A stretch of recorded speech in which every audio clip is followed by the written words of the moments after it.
Hi everyone English question paper பார்த்துட்டு ஒரு idea கிடைக்கும்னு சொல்லி தான் இங்கிலீஷ் கொஸ்டின் பேப்பர் போட்டிருக்கேன். ஸோ இது ஒரு மாடல் கொஸ்டின் பேப்பர் கோட்டையிலையோட தான். ஸோ நம்ம சேனலுக்கு சப்ஸ்கிரைப் பண்ணுங்கள். கண்டிப்பாக அந்த லைக் பட்டன் கிளிக் பண்ணிங்கன்னா எல்லாத்துக்கும் அது போய் சேரும். அட்லீஸ்ட் இதை பார்த்தா நிறைய பேர் கரெக்டாக எழுதுவாங்க. ஸோ சின்னம்ஸ் ஆன்டிம்ஸ் 6 கேட்பாங்க. ஸோ 6 ஆன்ட்ரிம்ஸ் 6 சின்னம்ஸ். ஸோ நீங்கள் புக்கில் படிச்சு க்ளோசரி படிச்சிங்கன்னா பக்காவாக இருக்கும். இல்லைனா வே டு சக்ஸஸ் வந்து யூஸ் பண்ணுங்கள். ஸோ அதில் இருக்க கவர்மெண்ட் கொஸ்டின்ஸ் படித்தா போதும். இப்போ பார்த்தீங்கன்னா சும்மா நம்ம ஆன்சர் சொல்லலாம். ட்ராவல்ஸ் அப்படிங்கிறது ஸோ தோ அப்படிங்கிறத சொல்லலாம். அதுக்கப்புறம் வந்து பார்த்தா கன்சிடரேஷன் கேர்ஃபுல் தாட் அப்படின்னு சொல்லலாம். டிஸ்பியூட்ஸ் கான்ஃப்ளிக்ஸ் இல்லையா, இது எல்லாமே உங்கள் புக்கில் க்ளோசரில் இருக்குது. சஃபிஷியன்ட் அப்படிங்கிறது இன்அடிகேட் அப்படிங்கிறத சொல்லலாம். அடுத்தது ஸ்லாக் அண்ட் இன்க்ரீஸ்டு, இதெல்லாம் அடிக்கடி கேட்குறது. அகோனி அடிக்கடி கேட்குறது தான். So agony happiness. ஸோ இதெல்லாமே நீங்கள் வந்து பார்த்துக்கோங்க. அடுத்து ப்ளே கிரவுண்ட். ப்ளேனா ஆக்ஷன், ஆக்ஷன்னா வேர்ப். அப்போ வேர்ப் கிரவுண்டுனா வேர்ப் ப்ளஸ் நவுன். ஸோ அடுத்து வந்து பார்த்திங்கன்னா மசில் பெயின், இது ஈஸி தான், பெஸ்ட்டு பேர். ஃப்ரேசல் கட் ஆஃப்னா ரிமூவ் தானே, ரிமூவ் தி ஓல்டு அது வரும். சஃபிக்ஸ் பின்னாடி ஆட் பண்ணுறது பேஷண்ட்லி. ஸோ இது ஈஸி தான். Tense where dash your last holiday, where did you spend your last holiday. So did you spend அப்படிங்கிறத வரும். அடுத்து people who live in class houses dash not throw stones. So people should should not throw, கட்டளை ஏறுற மாதிரி. So அடுத்து fill in the blanks proportion. So இது வந்து பார்த்திங்கன்னா my friend will meet me within is brother tomorrow அப்படின்னு வருமா? இதுக்கு மட்டும் ஆன்சர் சொல்லுங்க பார்க்கலாம். எனக்கு தெரியும், நீங்கள் ஆன்சர் சொல்லுங்கள் பார்க்கலாம். கமெண்ட் பாக்ஸில் சொல்லுங்கள். The assignment will be completed so in a few weeks, அது கரெக்ட். ஓகேவா?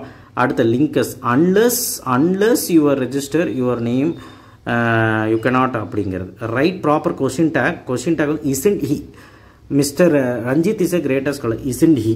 ஸோ இதுதான்.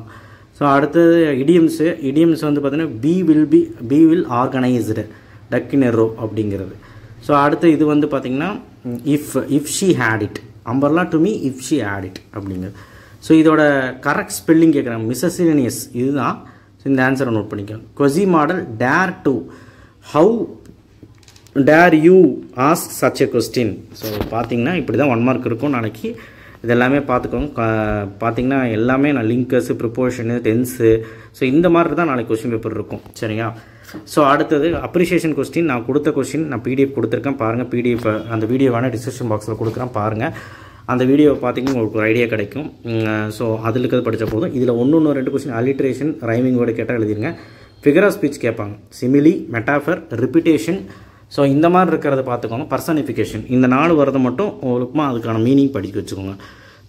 4 தான் எழுதணும், 4மே எழுதிடலாம். இதுதான்ப்பா. இன்டைரக்ட் டைரக்ட் பார்த்துக்கோங்க. Active voice, passive voice. இது என்ன வாய்ஸ்ன்னு சொல்லுங்க பார்க்கலாம். பை வந்தால் பேசிவ், அப்போ ஆக்டிவாக நம்ம மாற்றணும். ஹேடு, இஃப், வேர் யூஸ் பண்ணுறது கேட்பாங்க. இந்த ஆட் அடிச்சுட்டு ஹேட் ஐ கம் ஏர்லியர் அப்படிங்கிறது தான் ஐ வுட் ஹேவ் அட்டன் அப்படின்னு எழுதலாம். ஸோ அதுக்கப்புறம் வந்து பார்த்தா சிம்பிள் காமன் காம்ப்ளெக்ஸ் விட்டுருங்க. இந்த 3 மட்டும் அட்டன் பண்ணுங்கள். ஸோ நெக்ஸ்ட்டு வந்து பார்த்தீங்கன்னா இஆர்சி ட்ரீனு வந்தால் கேசன ட்ரீ, மீதி 2 நீங்கள் கண்டுபிடிச்சி சொல்லுங்க பார்க்கலாம். ஆத்தர் பேரும் போயம் நேம் எழுதுனா 2 மார்க். ரெஃபரன்ஸ்னு சொல்லி எழுதுங்க. கான்டெக்ஸ்ட்டு, அதுக்கப்புறம் எக்ஸ்ப்ளனேஷன் இந்த லைனை தூக்கி அப்படியே கண்டதே எழுதி விடுங்க. அடுத்தது கொஸ்டின் ஆன்சர்ஸ் வந்து 3 கொடுத்து 2 டூ ஜென்டில்மேன் ஆஃப் வெரானாவும் நைஸ் கப் ஆஃப் டீயும் படித்தாலே 2 கொஸ்டின் ஆன்சர் எழுதிடலாம். நீங்கள் சும்மா டீட்டெயில் மட்டும் படிங்க. அடுத்த ப்ராபப்க்கு ப்ராசஸ் மேக்கிங்கை ஜம்பிள் சென்டென்ஸ் அட்டன் பண்ணுங்கள். ஸோ சூப்பராக ப்ராசஸ் மேக்கிங் 6 பாயிண்ட் வர மாதிரி நீட்டாக எழுதுங்க. உங்கள் கைடில் இருக்கும். ஒரு 5 டீ எப்படி வைக்கிறது, லெமன் எப்படி வைக்கிறது, lemon, apple juice, mango juice, இதெல்லாம் எப்படி மேக் பண்ணுறதுன்னு கொஞ்சம் பார்த்துட்டு போங்க. நைஸ் கப் ஆஃப் டீ இது வந்து எழுதிடலாம். அதுக்கப்புறம் வந்து பார்த்திங்கன்னா வேர்ல்ட் ஆஸ் கேஸ்டிலு. ஸோ அதுக்கப்புறம் லைஃப் ஆஃப் பை. ஸோ நம்ம சொன்ன 3மே வந்துடும். ஸோ ஃபஸ்ட் 2 படிச்சிங்கன்னா போதும். சரியா? எப்படி எழுதணும்னு சொல்லி கொடுத்துருக்கல, அந்த பிடிஎஃப்பில் போய் பாருங்கள். கீழே அந்த வீடியோவில் போய் பாருங்கள் எப்படி சொல்லி கொடுத்துருப்பேன். சம்மர் ரைட்டிங் ரஃப் டிராஃப்ட் போடுங்க, ஃபேட் டிராஃப்ட் போடுங்க, அடிச்சு விட்ருங்க. ரஃப் டிராஃப்ட்டை ஃபேட் டிராஃப்ட்டுக்கு சூட்டபிள் டைட்டில் கொடுங்க. ஸோ அடுத்தது இது அட்டன் பண்ணுங்கள். அந்த கம்ப்ளைண்ட் லெட்டர் டிஃபெக்டிவ் ஜூஸ் மேக்கரை வந்து நம்ம என்ன பண்ணுறோம், ரிட்டர்ன் பண்ணுறோம். ஸோ அதுக்கு நம்ம எப்படி ஃபார்மேட் எழுதணும் வீடியோஸ் போட்டிருக்கோம் பாருங்கள். ஸோ அந்த வீடியோவுமே டிஸ்கிரிப்ஷன் பாக்ஸில் கொடுத்துருக்குறேன். 5 மார்க் சம்மந்தப்பட்ட வீடியோவும் 1 மார்க் சம்மந்தப்பட்ட வீடியோவும் டிஸ்கிரிப்ஷன் பாக்ஸில் கொடுத்துருக்குறேன். சரியா? பாருங்கள். அடுத்தது இதில் பாக்கெட் ஹோமோஃபோன்ஸு. ஸோ இது டென்ஸு, செமி மாடல், கன்ஜெக்ஷன், இது எல்லாமே புக் பேக் தான். எரர் ஸ்பாட்டிங் முடிஞ்ச அட்டன் பண்ணுங்கள், இல்லைனா ஆப்ஷனில் இருக்கிறது அட்டன் பண்ணுங்கள். 47வது ஏ காம்ப்ரிஹென்ஷன் அட்டன் பண்ணுங்கள். தயவுசெய்து கீழே இருக்கிறது அட்டன் பண்ணாதீங்க. ஸோ 47வது ஏ அட்டன் பண்ணுங்கள், பி அட்டன் பண்ணாதீங்க. ஸோ இதுதாங்க கொஸ்டின் பேப்பர். ரொம்ப ஈஸியாக தான் இருக்கும். ஸோ நீங்கள் எப்படியாவது நல்லபடியாக எழுதிட்டு வாங்க. பார்த்துக்கலாம். All the best. தேங்க்யூ.